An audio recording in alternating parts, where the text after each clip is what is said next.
광주광역시와 대통령직 인수위원회와의 연결고리가 느슨해 지역 현안들의 국정과제 포함이 비상입니다. 특히 6월 지방선거를 앞두고 행정공백도 예상돼 우려가 커지고 있습니다. 광주의 한 사립대가 일부 임직원들의 급여에서 기부금을 공제해 논란이 되고 있습니다. 대학들의 재정난이 갈수록 심각해지면서 발생하는 현상입니다. 여수 경도 다리 건설 사업이 수개월째 제자리 걸음입니다. 제대로 된 의견 수렴 없이 다리 위치가 갑자기 바뀌면서 주민들의 반발이 계속되고 있습니다. 광주 아파트 붕괴 사고를 수사 중인 경찰이 사고 발생 73일 만에 현대산업개발 관계자 8명과 법인을 검찰에 송치했습니다. 여러분 안녕하십니까? KBC 8시 뉴스입니다. 대통령직 인수위원회가 꾸려진 이후 광주의 현안 사업들이 얼마나 국정과제에 반영될지 관심입니다. 특히 지방선거도 코앞으로 다가와 행정 공백도 예상되면서 지역 현안이 제대로 전달될지 우려가 나오고 있습니다. 박성우 기자의 보도입니다. 문재인 정부가 출범할 당시 광주 지역 현안으로 12개 과제, 24개 세부 사업이 국정과제 지역 사업으로 포함됐습니다. 그리고 5년 동안 실현 가능성이 낮아 보였던 광주대구 고속철도 건설과 광주형 일자리 사업을 포함해 80% 수준의 사업들이 실제로 추진됐습니다. 국정과제에 포함되면 경제성 등 부족한 부분이 좀 있더라도 정부의 지원을 얻을 수 있어 차기 정부 국정과제에 어떤 지역 현안이 포함될지가 높은 관심을 받고 있습니다. 광주광역시는 당선인 공약에 포함됐던 미래차 생산기지 조성과 인공지능 대표도시 조성, 군공항 이전, 달빛 고속철도 조기 착공 등 4개 사업을 최우선 반영 사업으로 정했습니다. 송정역 복합환승센터 건립 등 공약에 포함되지 않았던 지역 현안도 추가로 발굴해 인수위에 제안할 예정입니다. 공약 과제별로 TF를 구성을 해서 실행 계획을 수립을 하고 있고요. 직접 인수위원회를 방문을 해서 최대한 우리 지역 현안이 국정과제로 반영이 될 수 있도록 노력을 해 나갈 계획입니다. 문제는 정권이 교체되면서 차기 정부와 지역의 연결고리가 느슨해졌다는 점입니다. 교수들이 다수 포함된 인수위원회와 접점을 찾기 위해 지역대학 교수들이 다수 포함된 외부 협력단을 구성했지만 성과로 이어질지는 미지수입니다. 오는 6월 지방선거를 앞두고 행정공백이 예상되는 부분도 우려되는 대목입니다. 출마 선언이나 등록을 미뤄서 이걸 정리를 해놓겠다는 거고요. 이게 겹쳐가지고 실은 그런 애로사항이 있습니다. 그게 5월 10일 날 정부가 출범하기 때문에 이게 그렇게 시간이 많지 않거든요. 차기 정부 5년간의 지역 발전이 국정과제 포함 여부에 달려있다고 해도 과언이 아닌 상황에서 지역 현안을 얼마나 반영시킬 수 있을지 우려가 커지고 있습니다. KBC 박성호입니다. 코로나19 소식입니다. 저녁 6시까지 광주 전남에서 2만 1,000명이 넘는 확진자가 나왔습니다. 광주에선 요양병원 4곳에서 124명의 확진자가 나오는 등 지금까지 9,475명의 확진자가 추가됐습니다. 전남에선 순천에서 2,200여 명, 여수 1,900여 명, 목포 1,700여 명 등 도시를 중심으로 확산세가 이어지면서 11,723명이 확진 판정을 받았습니다. 광주 아파트 붕괴 사고를 수사 중인 경찰이 사고 발생 73일 만에 책임자들을 검찰에 넘겼습니다. 광주 서구 신축 아파트 붕괴 사고 수사본부는 화정아이파크 붕괴 사고를 일으킨 혐의로 현대산업개발 관계자 8명과 현산 법인을 검찰에 송치했습니다. 이들은 39층 타설 당시 하부층에 지지대 없이 공사가 진행되게 지시하거나 방치해 6명이 숨지고 1명이 다친 붕괴 사고를 유발한 혐의를 받고 있습니다. 현산 관계자들은 일부 혐의를 부인하는 걸로 알려졌습니다. 광주의 한 사립대가 일부 임직원들에게 수억 원에 달하는 기부금을 공제한 뒤 급여를 지급해 논란을 빚고 있습니다. 학령 인구 감소와 10년 넘게 지속된 등록금 동결로 재정난이 깊어지고 있기 때문인데요. 이 기부금의 액수가 크다 보니 임직원들 반응이 갈리고 있습니다. 구영슬 기자의 보도입니다. 재정난으로 매달 기부금을 공제한 뒤 임직원들에게 급여를 지급해온 광주의 한 사립대. KBC가 입수한 기부증서에는 지난해 12월부터 올해 2월까지 기부금을 매월 급여에서 분할 공제한다는 내용이 담겨 있습니다. 3개월 동안 임직원들에게 걷어들인 기부금은 2억 원 상당. 1인당 월 평균 공제액은 100만 원이 넘는 것으로 추산됩니다. 상당한 액수의 기부금 공제에 임직원들의 반응은 엇갈리고 있습니다. 삭감을 하니까 도저히 그 감당할 수 없는 거죠. 화도 나고 예산이 이제 없다고 이제 급여를 이제 삭감해야 되는 상황까지 와버리고 좀 황당하죠. 너무너무 황당합니다. 대학 측은 신입생이 줄고 등록금이 인하되거나 동결돼 대학 재정이 어려워져 어쩔 수 없이 기부금을 받게 됐다는 입장입니다. 또 임직원들에게 기부금 공제에 동의한다는 증서를 받았다고 밝혔습니다. 대부분의 구성원들이 그렇게 자발적인 동의하에서 저희들이 이제 소정의 기부금을 이제 받게 된 그런 부탁을 드렸고 흔쾌히 동참을 해주신 내용입니다. 해당 대학은 기부금 공제에 강제성이 없었고 저연차와 계약직 직원, 기부에 동의하지 않은 직원들은 공제 대상에서 제외했다고 설명했습니다. KBC 구영슬입니다. 네, 앞서 보도해드린 것처럼 비수도권 상당수 지역 사립대들도 수년 전부터 교직원을 대상으로 발전기금 모금을 하고 있는데요. 이 같은 상황은 심각한 재정난에서 비롯됩니다. 학령 인구 감소와 코로나19의 장기화로 어려움이 더욱 심해지면서 지역 사립대학들이 허리띠를 졸라매고 있고 일부에선 임금 체불 문제까지 불거지고 있습니다. 계속해서 신민지 기자입니다. 지난 2020년 광주 전남 지역 사립대학의 교비 수입은 1조 83억 원. 5년 전인 2015년 교비 수입 1조 705원과 비교해 무려 622억 원이나 줄었습니다. 특히 등록금 수입은 같은 기간 6,307억 원에서 5,744억 원으로 563억 원 급감했습니다. 교비 수입에 비상이 걸리면서 대학들은 허리띠 졸라매기에 들어갔습니다. 지난 2015년에서 2020년 사이 보수와 관리 운영비, 학생 경비 등 지출 규모를 600억 원 이상 줄였습니다. 광주여대와 광신대, 기독간호대, 호남 신학대 등 지역 4개 대학은 코로나 확산 방지 등을 이유로 아예 업무 추진비를 집행하지 않았습니다.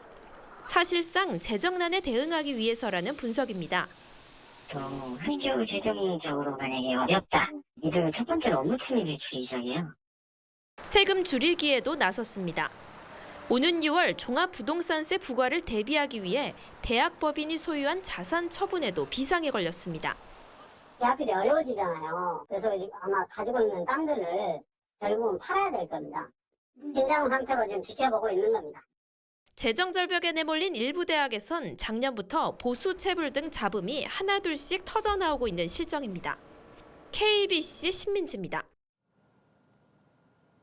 1조 5천억 원 규모의 여수 경도 해양관광단지 조성 사업이 잠정 중단된 가운데 핵심 인프라인 경도다리 건설 사업도 수개월째 답보 상태입니다. 생활권 침해를 이유로 일부 주민들이 반대하고 있는 건데 허가 당국과 건설사, 주민들이 모여 간담회를 가졌지만 해결의 실마리는 여전히 보이질 않고 있습니다. 박승현 기자가 취재했습니다. 총 사업비 1,200억 원이 투입되는 1.3km 길이의 여수 경도 다리 건설 사업. 경도 해양 관광단지 개발을 위한 필수 인프라지만 사업 추진은 더디기만 합니다. 다리 위치가 제대로 된 의견 수렴도 없이 갑자기 바뀌면서 일부 주민들이 생활권, 조망권 침해를 이유로 반대에 나선 겁니다. 저는 주구장창 위원장을 하면서 원안을 요구했습니다. 중간에 시점부를 요만큼 갔으면 좋겠다고 말하신 분들이 있어요. 나 참 기가 찹니다. 허가 당국인 광양만권 경제자유구역청은 도로와 아파트 사이 이격을 기존보다 늘리고 주민들과 협의를 거쳐 다음 달 내 다리 위치를 최종 확정하겠다는 입장입니다. 저희들 입장에서도 미룰 수가 없습니다. 지금 앞으로 지금 설계가 중지돼 있는 상태에서 앞으로 해야 할 행정처도 엄청 많거든요. 여수 경도 다리 노선 변경을 놓고 반발 여론이 계속되고 있는 가운데 광양경제청이 기존 입장을 고수하면서 양측의 갈등은 더욱 깊어질 전망입니다. KBC 박승현입니다. 경찰이 지방선거를 앞두고 자신의 업적을 선거구민에게 홍보한 김종식 목포시장 고발 사건에 대해 수사를 벌이고 있습니다. 목포경찰서는 검찰로부터 김 시장에 대한 고발장을 넘겨받아 기초 조사를 하고 있으며 앞으로 김 시장 등 관련자들을 소환할 예정입니다. 앞서 전라남도 선거관리위원회는 선거 구민들에게 사업 추진 실적 등을 설명하며 본인의 역할을 부각하는 방법으로 업적을 홍보한 혐의로 김 시장을 검찰에 고발했습니다. 목포시 관계자는 시정을 설명한 것이지 시장의 업적이나 치적을 홍보한 건 아니라고 밝혔습니다. 경찰이 부하 여직원 성추행 혐의를 받고 있는 여수시청 간부 공무원을 검찰에 넘겼습니다. 여수경찰서는 같은 부서에 근무하는 8급 여직원을 상습 성추행한 혐의로 여수시청 5급 공무원 A씨를 불구속 입건하고 기소 의견으로 검찰에 송치했습니다. 여수시는 경찰로부터 관련 내용을 통보받고 조만간 징계 여부를 논의할 방침입니다. 미립국을 시도한 30대 베트남인이 출입국 사무소에 붙잡혔습니다. 광주 출입국 외국인 사무소는 지난 19일 새벽 4시 반쯤 목포시 대불부두에 정박 중이던 화물선에서 무단 이탈에 미립국을 시도한 혐의로 38살 베트남 국적 A씨를 검찰에 구속 송치했습니다. A씨는 택시를 타고 경기도 안성으로 도주했지만 16시간 만에 붙잡혔으며 조사 결과 불법 취업을 하기 위해 미립국을 시도한 것으로 드러났습니다.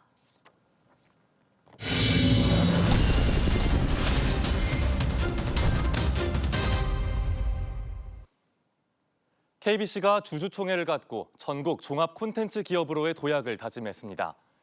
지난해 전국 민영방송 최초 언론인 출신 대주주 변경 이후 처음 열린 이번 정기주총에선 서울 여의도 광역방송센터 건립을 통한 라디오와 유튜브 등 멀티 플랫폼 투자 상황과 성과가 보고됐습니다. 임채영 KBC 대표이사는 광주 전남 언론사 중 유일한 포털 CP로 선정된 걸 계기로 전국적인 콘텐츠 그룹으로 거듭나는 한 해로 이끌겠다고 밝혔습니다.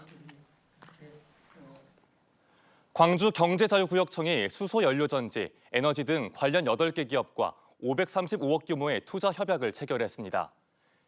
협약 기업은 라라스테이션, 월드코스텍 등 실시간 소통 판매, 인공지능 솔루션 개발 등을 하는 업체들로 업무 협약 내용을 이행하면 535억 원 투자와 220여 명의 신규 고용 창출이 예상됩니다. 광주경제자유구역청과 광주광역시는 국가인공지능 집적단지와 데이터 센터 등을 거점으로 투자 환경 조성에 속도를 낼 계획입니다. 더불어민주당 광주광역시당 공관위가 다음 주 첫 회의를 갖고 본격적인 후보 선출을 위한 경선 준비에 들어갑니다. 민주당 광주광역시당 공직선거 후보자 추천관리위원회는 다음 달 1일 1차 회의를 갖고 5개 구청장과 광역의원, 기초의원 후보자 공천 심사 일정을 논의할 예정입니다. 같은 날 공직선거 후보자 검증위원회도 3차 회의를 열어 2차 검증 결과를 확정하고 후보들에게 통보할 계획입니다. 이낙연 전 더불어민주당 대표가 박시종 더불어민주당 광산구청장 예비후보의 후원 회장을 맡기로 했습니다. 박시종 예비후보는 오늘 보도자료를 내고 이 전 총리가 후원 회장을 맡아 광산구청장 선거를 적극 지지하고 후원하기로 했다고 밝혔습니다. 박 예비후보는 이 전 총리의 당대표 시절 부실장을 시작으로 이 전 총리가 대선 총괄선대위원장을 맡았을 때 비서실 부실장을 역임하기도 했습니다. 한국예술문화단체 총연합회 여수 신임지회장에 신지영 씨가 취임했습니다. 시인이자 여수시청 문화예술과장을 지낸 신 지회장은 취임사를 통해 시민과 함께 소통하면서 문화예술이 꽃피는 여수를 만들어 나가고 2026 세계 섬박람회 성공 개최는 물론 기후변화 협약 당사국 총회 유치, 박람회장 사후 활용, 여순 사건 등 지역의 주요 현안에도 적극적으로 협력하겠다고 밝혔습니다. 고흥군이 농가가 자체 보관 중인 벼에 대한 수매 지원에 나섭니다. 고흥군은 2021년도 벼를 생산한 뒤 농가에 자체 보관하고 있는 잔여 물량에 대해 수매에 참여할 경우 40kg 가마당 3,000원을 지원하기로 했습니다. 군은 정부 공공비축미와 시장 격리곡 출하 이후 남은 잔여 물량이 40kg 20만 포대일 것으로 예상하고 있습니다. 무안군이 제77회 식목일을 기념해 전라남도청 뒤편 오룡산에서 나무 심기 행사를 열었습니다. 행사에는 공무원 100여 명과 사회단체장 등이 참여해 편백나무 1,500본을 심고 산불 예방 캠페인을 진행했습니다. 그동안 무안군은 편백나무, 가시나무 등을 오룡산에 식재하며 미세먼지 저감과 녹색 휴식 공간 조성에 힘써왔습니다. 전남대학교 5.18 연구소가 올해 첫 5.18 집담회를 개최합니다. 5.18 연구소는 오는 30일 전남대 용봉관 대회의실에서 열리는 집담회에 무등중학교 강남진 역사교사를 초빙해 5.18 구술 자료 어떻게 가르칠까라는 주제로 이야기한다고 밝혔습니다. 이번 집담회에서는 기존의 5.18 연구를 뛰어넘는 새로운 흐름을 살피고 차기 과제들을 도출하는 고민도 함께 이뤄질 계획입니다.